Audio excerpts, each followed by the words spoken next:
Exercício não é só estética.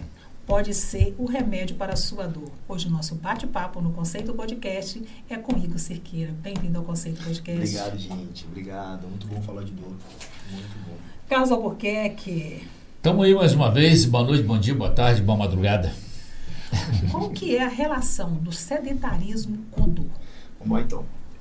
Nós somos seres que fomos feitos para movimentar. Isso é fato. E o conceito, quando a gente fala exercício na condição de tratamento do sedentarismo, que é condicionado a uma doença, sedentarismo é uma doença, promovida pela falta de exercício físico, nós temos aí vários fatores que englobam o que negatifica a condição do sedentário, que é dor, incapacidade, hipomobilidade, a pessoa não consegue andar, e o principal que rege todos os nossos problemas e todas as nossas soluções dos problemas, as relações interpessoais.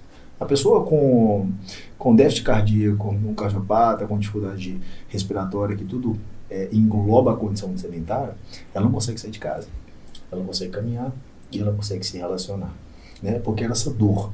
Lembrando que o conceito dor é toda experiência negativa sensório-emocional. O sedentarismo, além de englobar o físico, ele começa na dimensão sensório-emocional, que rege suas emoções. Então, a condição de exercício no sedentarismo, primeiro, neurofisiológica, né? Recondiciona toda a sua farmácia endógena, que é aquela relação dos opioides endógenos, né? Os analgésicos endógenos, que todos nós produzimos. Segundo, a família das monaminas, né? Dopamina, serotonina, os hormônios dopaminérgicos do prazer, do circuito do desejo e do controle. O que é isso? Circuito do desejo, aquilo que nós almejamos, controle nosso cognitivo, quando a gente tem a razão e a consciência sobre aquilo que a gente está fazendo, que está diretamente ligado com o funcionamento perfeito do seu corpo. Então, o sedentarismo é uma abrangência de situações que o relaciona com dor crônica, que já é chancelada como doença desde 2019 pela IASP, né, que é uma revista internacional que promove o estudo da dor. Talvez seja por isso, então, quando a gente fica muito tempo, você passou da hora na cama, passou da hora de acordar, exatamente, você já começa a sentir dor ali. A rigidez muscular e articular, cara. A rigidez por falta de movimento. Você percebe que a pessoa com muito tempo acamada, ela hipotrofia, a musculatura ela perde densidade. Né? Se ela fica mais tempo, ela atrofia, que é uma condição mais severa de perca, que a gente costuma chamar de sarcopenia, né? Que ela perde muito músculo e perde total estabilidade, tanto deitado, quanto sentado, quanto em pé. Eu tenho um cunhado que quando ele está dirigindo, de 2 em 2 horas, ele para o carro, ele anda para lá, anda para cá, dá uma esticada, faz um alongamento. Ele está correto, então. Eu achava que era muito frescura. correto. Eu tenho casos de alunos e pacientes que me ligam durante a viagem e falam, cara, dirigi 40, 50 minutos e meus joelhos doeram. Depois que eu caminhei, melhorou. Faz sentido? Eu falei, claro que faz. Nossas bursas, elas se promovem a lubrificação do seu joelho com o movimento. Você caminhou um pouquinho ali, opa, estimulou o que a gente chama de hiperalgesia, né? Ou algesia induzida pelo movimento. Mas quais são as principais dores que temos? Nós temos 3 tipos de dor, que é chancelada pela ciência. Dor neuropática, quando nós temos dano a nível do sistema nervoso, né? Neural, a dano neural, esquiciática, dor plexobraquiana, as dores irradiadas, que irradiam, que formigam, gera formigamento. Nós temos o conceito de dor nociceptiva, que é o dano estrutural e potencial. Uma hernia de disco é uma dor nociceptiva, porque houve um dano à estrutura que está gerando essa dor ao paciente ou ao aluno. E uma dor potencial, que também se classifica como dano estrutural, que é a nociceptiva, é quando eu pego meu dedo e seguro forte. Eu não tenho uma lesão estrutural, mas eu sinto a dor, porque isso aqui é um potencial lesivo. Então é a classificação da dor nociceptiva. Como se o corpo estivesse avisando, não vai, não força mais não, porque vai dar ruim. Exatamente. E o último conceito, e eu acho ele fantástico, é o mais difícil de diagnosticar clinicamente, é a dor nociplástica, que é literalmente a dor sem causa evidente. Uma lesão a nível do sistema nervoso central. Entende? O paciente ele sente dor, não sabe, ele sabe, através das dimensões cognitivas do seu sistema límbico, seu cérebro, mostrar onde, mostrar como sente, mas ela é difusa. Não tem uma razão de aferência periférica, pele, de tecido. Em qual dessas 3 categorias aí se encaixa a dor? Você deu uma topada no poste. O trauma é o potencial, um dano estrutural nociceptivo. É importante entender esses 3 conceitos, principalmente para avaliar clinicamente, quando a pessoa chega e ele só consegue dizer o que ele está sentindo. Que aí depois você vai no problema. Porque a técnica que você vai usar para tratar aquilo ali, seja exercício físico, seja uso de fármaco, tá? Que eu não tô descartando o uso do remédio, que ele é muito necessário, né? Vai facilitar muito, porque o que você vai usar para tratar vai ser diretamente já alicerçado ao diagnóstico principal, do tipo de dor que o paciente enfrenta. Então, muitas vezes você não trata a doença, você trata o tipo de dor dele, porque é a dor que faz ele limitar tudo que ele vai fazer no seu dia a dia, seja suas relações, seja suas funções diárias, né? Mas como o exercício alivia a dor? O exercício ele tem um potencial de hiperalgesia muito grande no momento em que nós realizamos, né? É comprovado que produção de testosterona, né? E a classe do que a gente chama dentro da neurofisiologia das monoaminas, né? Serotonina, hormônio do prazer, né? E, neurotransmissor que promove prazer. E o conceito da farmácia endógena, né? Ela inibe a experiência dolorosa através do exercício. Outra forma também são formas estratégicas também causadas pelo exercício. Por exemplo, estamos com a dor lombar na segunda-feira, um caso clínico. E aí, essa pessoa treinou o braço segunda, terça e quarta porque a lombar não mexia. Na sexta, ela só lembra da dor no braço. Por quê? Porque a dor da lombar foi imperceptível. Exercício na condição de tratamento não farmacológica. Eu maquiei, eu redirecionei a experiência sensitiva, só que a dor do braço passa a ser uma dor suportável. Aí nós entramos no conceito condição-controle e condição-performance. Quando eu performo o seu físico em relação àquela dor inicial, eu tolero ela mais. Então aumenta a sua tolerância. Quando eu controlo aquela dor sem performar o seu físico, eu controlo somente a dor e está tudo bem. São 2 formas de tratar. Sem ela você não vai ficar, não existe condição de cura. Agora, uma dor de cabeça, por exemplo, você não aguenta nem mexer a cabeça, quanto mais imaginar fazer exercício, como é que faz aí? A dor de cabeça é o que a gente mais pega hoje, que é o conceito de migrânia, né? Eu estava falando com você agora que eu trato muito com meu irmão essas questões de dores orofaciais. As dores dos trigêmeos, né? Aquela aferência periférica dos nervos da região da face, que gera tanta dor de cabeça. Temos também as cefaleias provocadas por tensão. Tá? Isso envolve as musculaturas mais estabilizadoras do nosso corpo. Estamos sentados aqui. Qual o primeiro músculo que está em contato com a gravidade? Nossas trapézios. Correto? Então ele está aqui. Não é um conceito de carga, de peso. Não estou com peso aqui nas costas. É um conceito de tempo. Então, uma carga relacionada ao tempo. Essa caneca não dói quando eu levanto. Mas ela dói se eu fico com ela até amanhã. Então, quanto tempo eu fico aqui, essa carga ela vai aumentando. O que é a migrânia? É uma dor de cabeça. A migrânia é um conceito patológico, no nome que se dá a dor de cabeça. Acúmulo exacerbado de tensão, dor nociplástica, uma lesão a nível do sistema nervoso central, onde você não tem uma causa evidente, estresse, dores emocionais, né? Depressão também é uma causa muito que se volta a dor de cabeça. E estudos também mostram, cara, a questão do gasto energético em relação ao cognitivo. O que é isso? Pensar mais. As pessoas que trabalham muito com a mente. Se você trabalha muito seu músculo, o músculo vai doer. Por que não a sua cabeça? E é comprovado que você gasta mais energia pensando do que exercitando. O pessoal que vira à noite estudando, por exemplo, né? Exatamente. Lá pelas 2 da manhã. Mas ele é até dobrado, cara. Dobra a sua experiência dolorosa. Por quê? Porque o sono está diretamente ligado com a experiência da dor. Se você não dorme bem, é provável que você vá sentir dor no momento da sua vida. Existe um exercício específico para cada tipo de dor? Claro. Existem exercícios que condicionam a melhora daquele tipo de dor. Né? Exercício de compressão para dor neuropática, onde eu vou descomprimir a coluna e melhorar a dor ciática do meu paciente. Exercício... Você vai descomprimir ou comprimir? Descomprimir. Descomprimir. Porque a dor, por exemplo, de um nervo ciático ocorre por uma compressão das vértebras. Ah, sim. Onde dá um contato direto na raiz neural, correto? Então eu faço o quê? Exercício de descompressão. Aquele nervo começa a viver livremente novamente. Correto? Agora, quanto a exercícios voltados, por exemplo, para um pós-operatório, como um dano estrutural, eu preciso estabilizar novamente aquela musculatura que ficou hipotrofiada. Então, eu realizo ativações diretamente naquela região onde não foi trabalhada e ficou muito tempo sem trabalhar. Correto? Então, são exercícios que agem diretamente na analgesia desse processo. Quando você está fazendo exercício, ali, libera alguma substância analgésica que alivia essa dor também? Claro, opioides endógenos, é o que a gente acabou de falar. Né? Opioides endógenos. Normalmente quando você sente uma dor que você não sabe a causa dela, você usa um dipirona, né? Que também é um opioide sintético. É um remédio que você usou.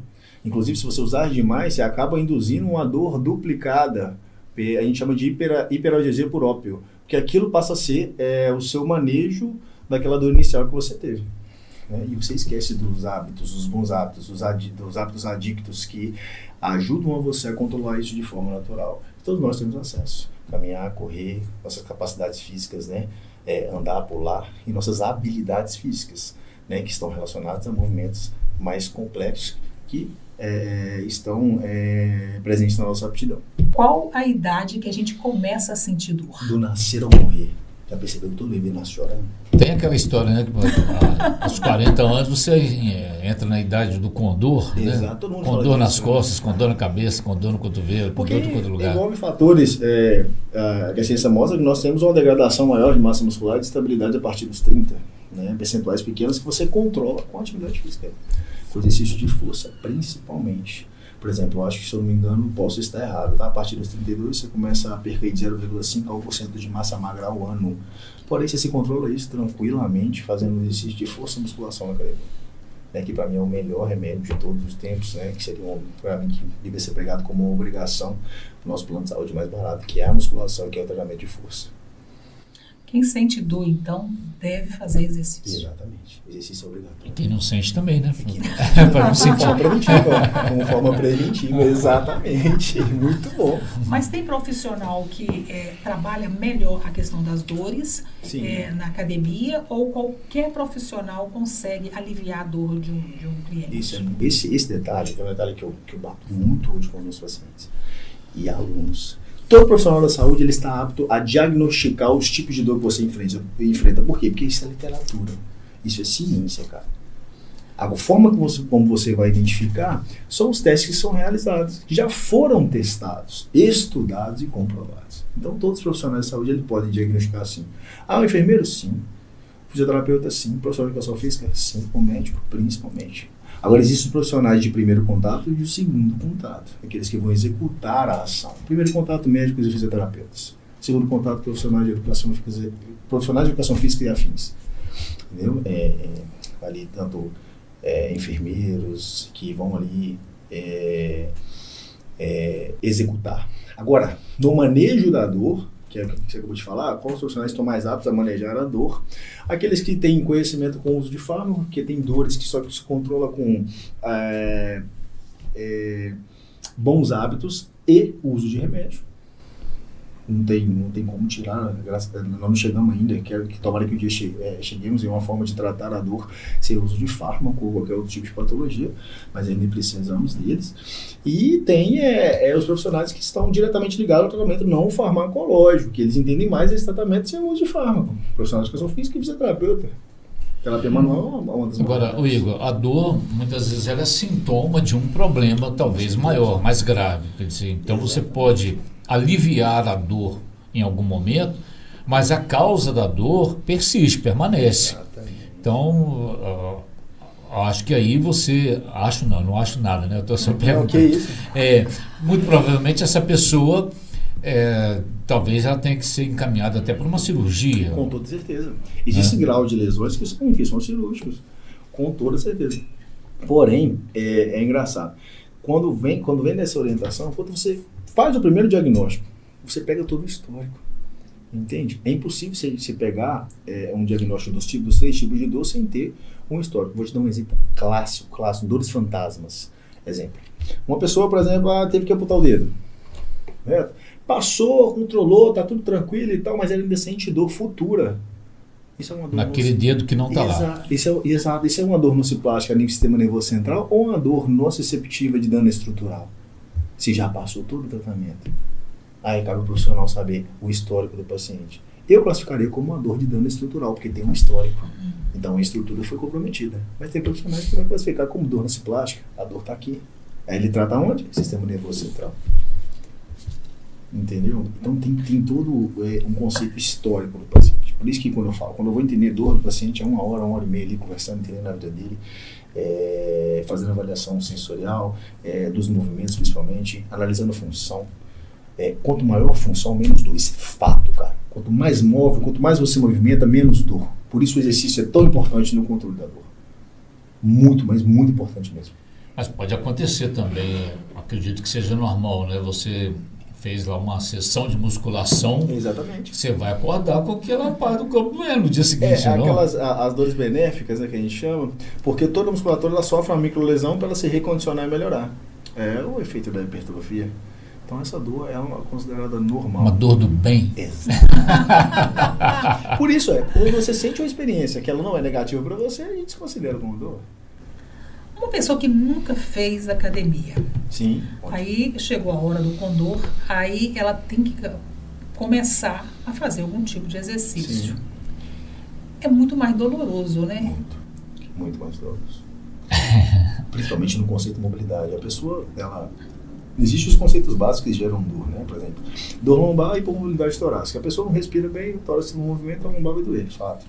A pessoa que não faz atividade física, principalmente exercício de força, ela vai sentir dor pela falta de estabilidade. Não tem músculo ali contraindo para gerar estabilidade. Você não está sentado aí sem dor? Seu glúteo está funcionando, sua lombar está funcionando, sua coluna está funcionando, seus paravertebrais estão funcionando. Para que você fique de forma saudável sentado. Uma pessoa que nunca fez atividade física, você acha que essas musculaturas vão funcionar 100%? Para que ela fique próximo de uma tolerância que ela não reclama, né? Óbvio que não. E aí, para iniciar, ela precisa do processo pedagógico, né? Ganho de mobilidade, depois ativações, a gente chama de ativações de cadeia cinética fechada, onde não tem pressão, não tem sobrecarga articular, mas tem sobrecarga muscular. De leve a moderada, até a gente ir avançando pouco a pouco.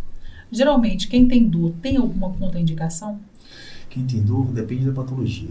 Né? Pacientes fibromialgicos, por exemplo, não tem contraindicação, mas tem por onde começar o melhor tratamento.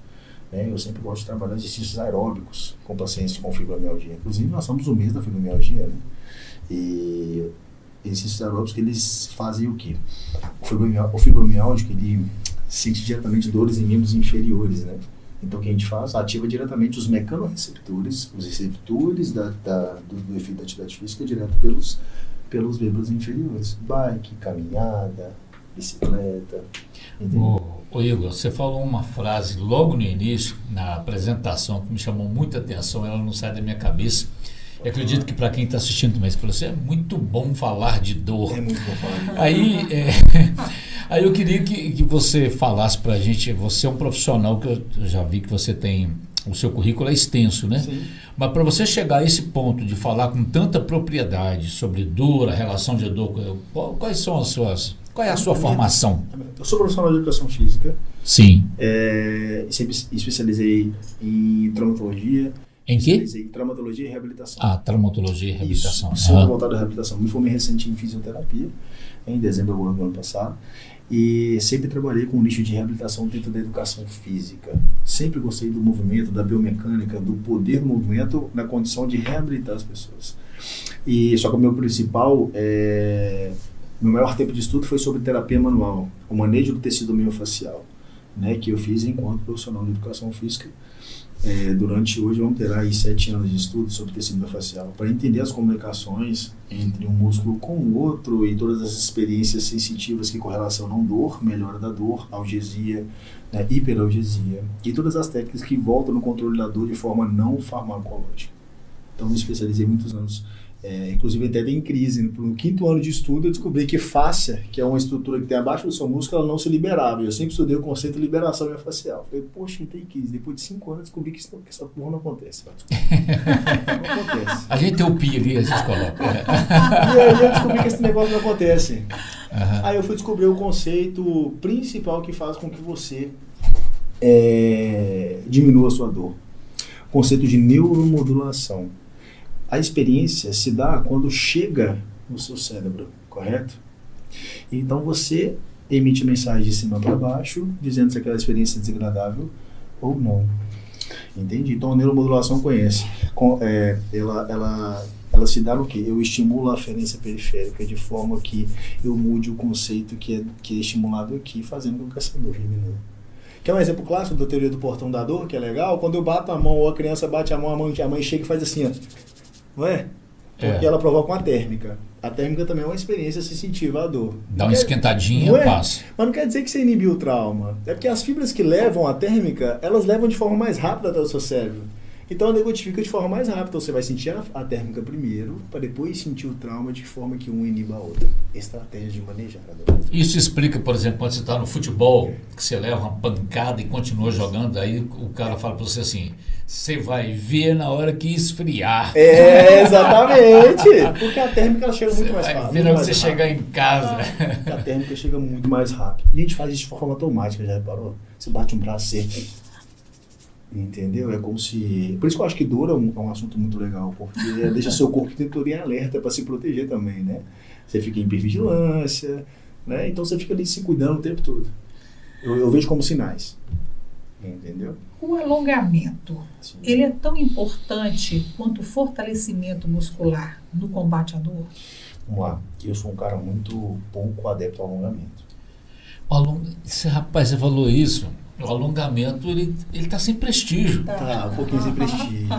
Porque uns 10 anos atrás o alongamento era...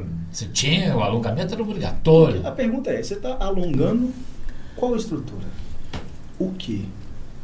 E por que você está alongando? A pergunta é essa. Então a gente tem que lembrar do conceito anatômico básico do ser humano. Sua coluna não foi feita para flexionar. O que você mais vê na academia é a gente pegando, esticando a perna e botando a mão lá na ponta do pé com a perna esticada. Pensando no quê? No alongamento muscular. Mas esquece que atrás das suas costas nós temos tecidos neurais. E todo tecido neural em alongamento ele gera injúria.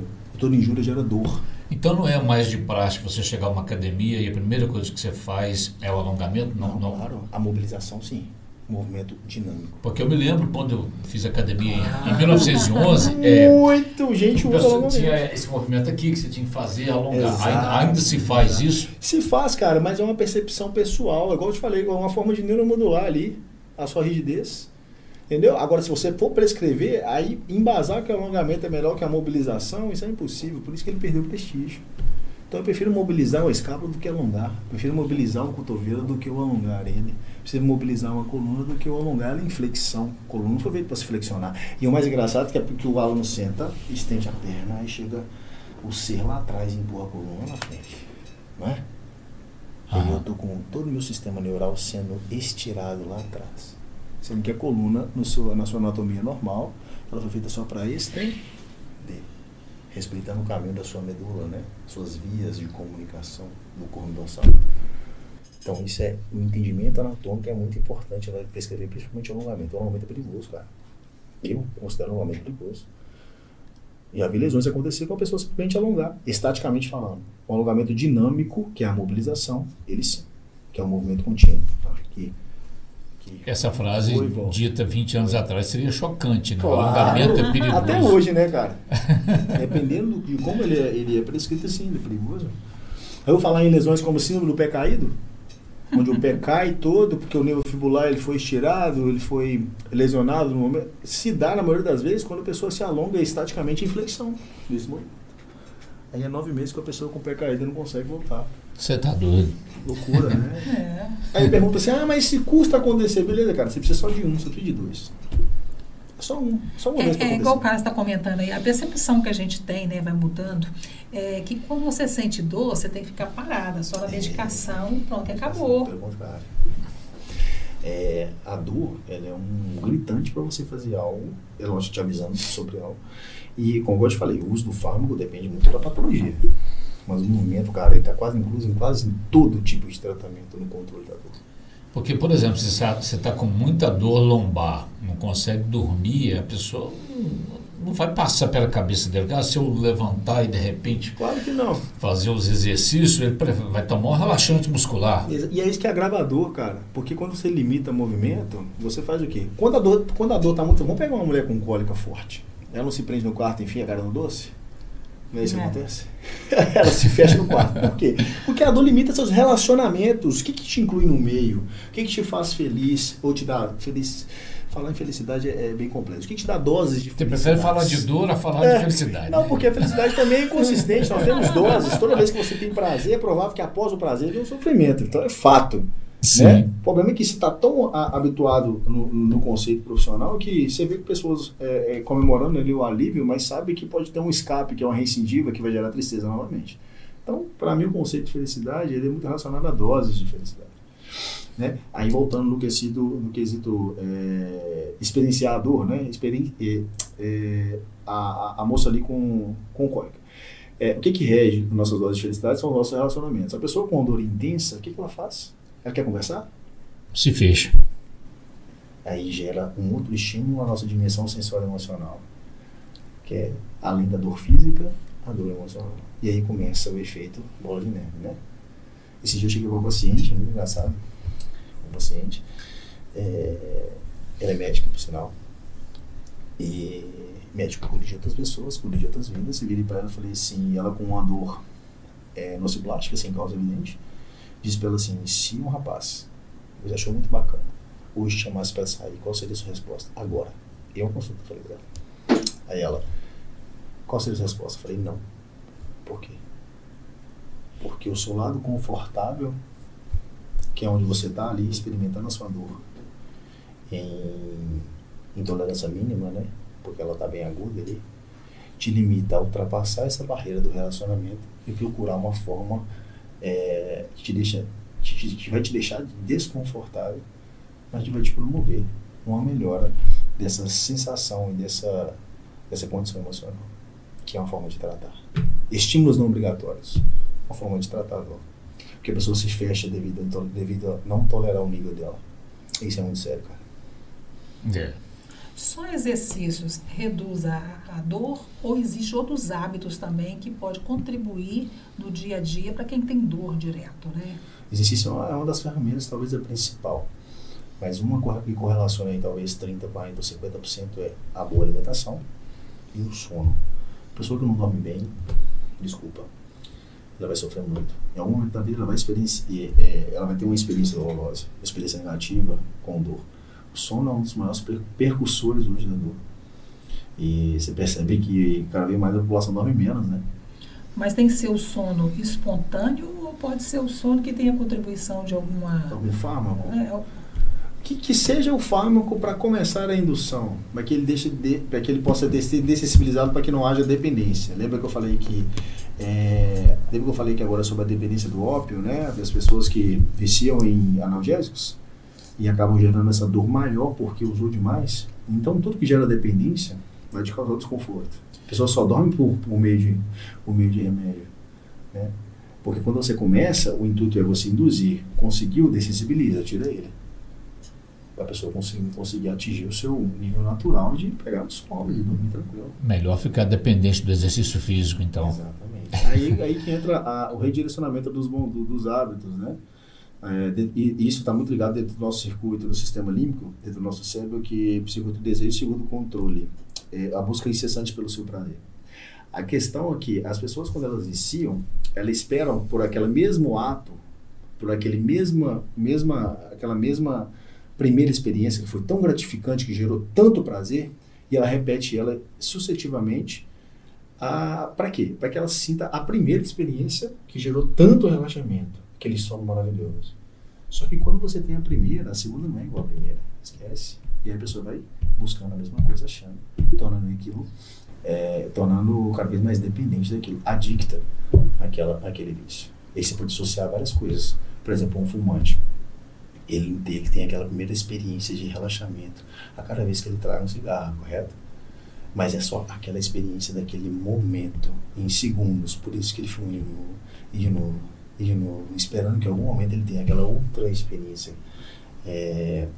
que ele teve no início, que é os seus desejos dopaminérgicos, né? Aquela coisa que você fica ali, aquela busca incessante, hoje você perde a sua razão do autocontrole. Igor, eu já fiz tratamento com você. Sim. Que não precisei de remédio e resolvi o meu problema. Ótimo.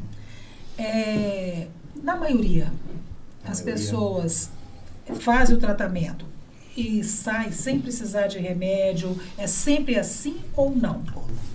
Algumas patologias, principalmente as congênitas, fibromialgia, espondilite anquilosante.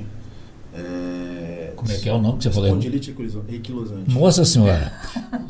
Fala de novo, por gentileza. Como é que é o nome? Espondilite anquilosante. O que é isso? É uma doença congênita que afeta os quadris e gera dor difusa, né? Aí a gente entra com o tratamento da dor de forma paliativa. É só o controle contínuo. E qual que é a parte boa disso? Eu tenho um paciente atualmente em tratamento que a gente faz a condição controle dele, correto? E qual que é a parte boa? A dessensibilização do uso de fármaco. Ele já vem usando fármaco. 300 mg de pregabalina por dia é um absurdo. E aos poucos, com o tratamento ali contínuo, a gente consegue diminuir a experiência, aumentar a tolerância, correto? De dor, ele vai suportar mais, e diminuir o fármaco, diminuindo a dependência. Então, quando o paciente chega quando ele fala assim, isso é uma patologia que sempre vai precisar de fármaco, normalmente, na maioria das vezes, pela minha pouca experiência, eles sempre já chegam usando os remédios para dor. E é engraçado, né, que hoje em dia se usa muito remédio para controle de dor, às vezes os mesmos para controle de ansiedade e depressão. Eu tenho uma paciente de 20 e poucos anos, com duloxetina, paroxetina, para controle de dor de cabeça, dores cervicais, dores nas costas, mas são todos recaptadores dopaminérgicos que agem diretamente no sistema nervoso central, usado para controle de depressão e ansiedade. Que isso é que é o problema, cara. Esse é que é o problema. O uso de fármaco onde vai gerar uma autodependência em outras áreas. Por isso que inicia-se e depois se dessensibiliza esse uso de forma consciente. Pilates e yoga também ajudam? São formas de controle, sim. São formas de controle de respiração, que também é movimento. O Pilates, controle de mobilidade, que também é movimento. Contração muscular, porque hoje em dia no Pilates você vê muito treinamento de força, o que é muito bom, antigamente não se via. Era só alongamento, mobilização, hoje você vê muito treinamento de força. Pessoa fazendo core ali, prancha, levantando peso, fazendo força. Lógico que uma intensidade menor, com carga menor, mas tem exercício. E a quiropraxia, né? Quiropraxia, cara. É até engraçado. Todo mundo ama um ajuste, né? Todo mundo ama o estalido, o estralo do ajuste. Mas aquilo ali, cara, é um ajuste momentâneo. Eu não sei, mas entrando no assunto terapia manual, o que controla a dor é o manejo inicial dela. Por exemplo, você está com a dor no braço, mas você não consegue que encosta nela. Está muito forte. Qualquer movimento que eu fizer, eu entro talvez com um ajuste quiroprático. Talvez esse ajuste eu vou diminuir a tolerância, aí eu consigo entrar com outra terapia mais expressiva. Igual o pescoço. Não se fala do ajuste quiroprático? Do estralo? É quando você acorda, do famoso dormir de mau jeito. Então torcicolo, não é? Do famoso dormir de mau jeito. Isso aqui. Se chegar diretamente com o manejo da quiropraxia, você pode travar mais, que é um movimento muito brusco. Meu Deus. Entende? Então, por isso eu falo, são tudo manejo, cara. E aí você entra com o quê? Com a terapia manual de neuromodulação, a liberação miofascial, que não se libera, né? Mas neuromodula, muda essa experiência dolorosa e recupera um pouco do movimento. A musculatura está mais aceitável. E aí você entra com exercício de retração cervical, um exemplo, exercício de força, mobilidade, e depois você vem com o quê? Com ajuste, thrust. Aí ele aceita o ajuste. Então são manejos. A forma, igual eu falei agora há pouco, identificar o motivo e a causa principal, ou o tipo de dor é a principal, é o que eu mais busco. Porque o manejo, cara, esse tem que estar na ponta da língua do terapeuta. O cara tem que manjar do que ele vai fazer para controlar aquele início de alodinia, que é aquela dor aguda, e avançar com o tratamento. E aí o paciente tem que ter cuidado. Exatamente. A qual profissional ele vai recorrer, né? Exatamente. Mas a segurança é passada a partir do momento que eu tento diagnosticar clinicamente o seu tipo de dor. Eu tenho quase certeza que vocês nunca ouviram falar nesses 3 termos do tipo de dor. Realmente e nenhum não. profissional passa para vocês. Você falou dos 3? O segundo... Neuropática, nociceptiva e nociplástica. Sim, perfeito. Eu tenho quase certeza que sempre falam da patologia, do tipo de doença que vocês enfrentam, mas não o tipo de dor. Vamos ser francos. Quando você sai com a cartelinha de remédio ou com a receita para comprar o remédio, qual o primeiro tratamento que você vai fazer? Controlar a dor. Como que é a primeira coisa que é controlar a minha dor? Todo mundo quer se livrar da dor, né? Eu não sei que tipo de dor eu enfrento. Essa aí é a minha analogia de resistência. Não falo isso com poucas pessoas, é a primeira vez que eu falo isso aqui, tá? Falo isso muito com os alunos e pacientes, mas é inadmissível chegar um paciente para uma consulta e não saber o tipo de dor que ele enfrenta. Eu acho que é obrigação do profissional de saúde passar isso para ele. É verdade. Mesmo que demande tempo. Mesmo que ele erre o diagnóstico, já vai ter um norte para poder buscar. Seja por exame de imagem, seja por análise clínica, por os testes de alodinia, para então ele saber qual tipo de manejo ele vai utilizar. Eu não gosto de remédio. Não gosto, me sinto mal tomando remédio. Pô, cá pra nós, dor de cabeça. Usar um remédio para prevenção de ansiedade vai ajudar, com certeza. Mas será que é esse remédio? Entendeu? Porque a ansiedade, eu sei que praticamente todos nós temos, mas o medicamento que controla ela vai direto para o sistema nervoso central, cara. Então, às vezes, essa dor de cabeça, ou essa cefaleia, ela se dá por tensão, por estresse no dia ali, por um dia. Inclusive, é comprovado cientificamente que de 70% a 80% das pessoas vão sentir dor lombar após um dia estressante. Qualquer pico de raiva que você tiver, porque é uma musculatura estabilizadora. Ô Igor, a gente ouve muito as pessoas falarem o seguinte: eu estava com a dor no peito, achei que eu estava infartando, fui lá, o médico falou comigo que é uma dor muscular. Tem como diferenciar uma dor do peito com um princípio de infarto? Com certeza. Primeiro, o nível de frequência cardíaca, né? Aí que tá. Aí a especificidade do cardiologista, né? Se eu percebi uma interferência ali no seu nível cardíaco, eu já encaminho diretamente. Eu tenho que saber os meus limites, né? A dor não vem sozinha, ela vem com uma ataque. Agora, a dor emocional, por exemplo, eu não trato sozinho, eu já mando diretamente para o psicólogo. E a dor de amor? Psicólogo, psiquiatra, exercício físico. Exercício substitui, né? Exatamente. Fica pensando. Rapaz, todo cara que termina, ele fica com um físico lindo depois que ele termina. Impressionante, né? Ele foca na academia. É impressionante. Eu costumo brincar muito na internet que a traição é o melhor pré-treino, né? É o melhor pré-treino. A pessoa treina e faz dieta como nunca. É verdade. E também é uma dor, cara. É uma dor e é uma das mais frequentes hoje em dia, tá?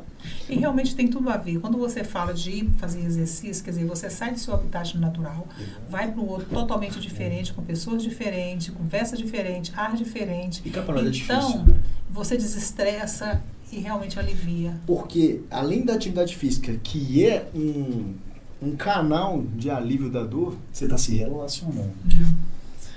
Nós não viemos sem relacionamento, cara. Desculpa. Não tem como. Os principais problemas, as principais soluções só se resolvem se relacionando. Eu tive um problema com você aqui, agora. Nesse momento. Como é que eu resolvo? Conversando ou me relacionando. Ah, eu não quero conversar comigo, mas seu advogado vai. Por mandar de quem? Você. Então você está se relacionando do mesmo jeito. Nossa, o negócio é sério, tem até Você entendeu? Eu tô falando que no contexto geral, o relacionamento ele tem que ter comunicação. Entendeu? E a pessoa, quando ela está com um nível muito alto de dor, ela se fecha, cara, não se relaciona. Verdade. E quero te agradecer a sua participação. Que isso, obrigado. Muito interessante este assunto de dor crônica, que a gente sabe que é muita gente que sente, não são poucas pessoas. Tá? Valeu de montão. Obrigado, gente. Eu agradeço, tá? Lembrando que dor crônica é doença, cara. E tem tratamento, tem controle. Carlos Albuquerque, mais uma vez, muito obrigado. Valeu, Igor. Até a próxima. Conceito Podcast. Se inscreva em nosso canal.